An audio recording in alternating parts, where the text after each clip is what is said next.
Pemirsa, puluhan warga yang sebelumnya dikenakan sanksi Kanorayang asal Banjar Sental Kangin PED Nusa Penida diungsikan ke SKB atau Sanggar Kegiatan Belajar Banjarangkan Klungkung Senin 31 Maret.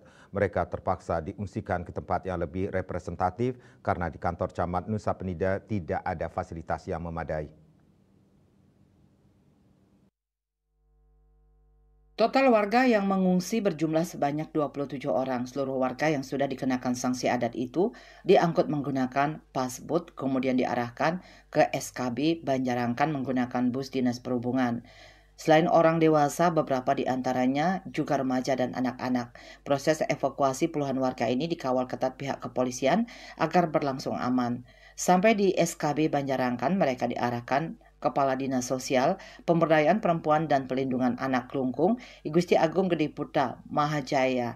Setelah menerima pengarahan, seluruh warga menempati ruangan yang disediakan di tempat itu sebagai tempat tinggal sementara sampai situasi kembali kondusif.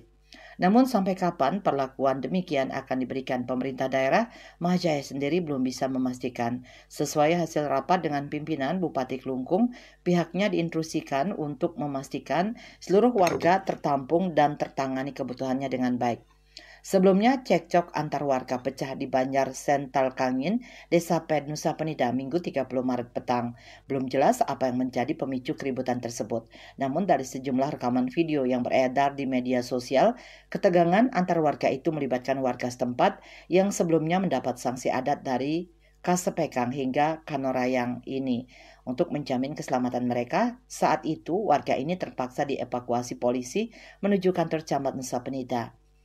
Pihak kepolisian setempat masih mendalami motif terjadinya keributan antar warga sehari setelah merayakan catur berata penyepian ini. Pihak kepolisian belum bisa dimintai keterangan resmi.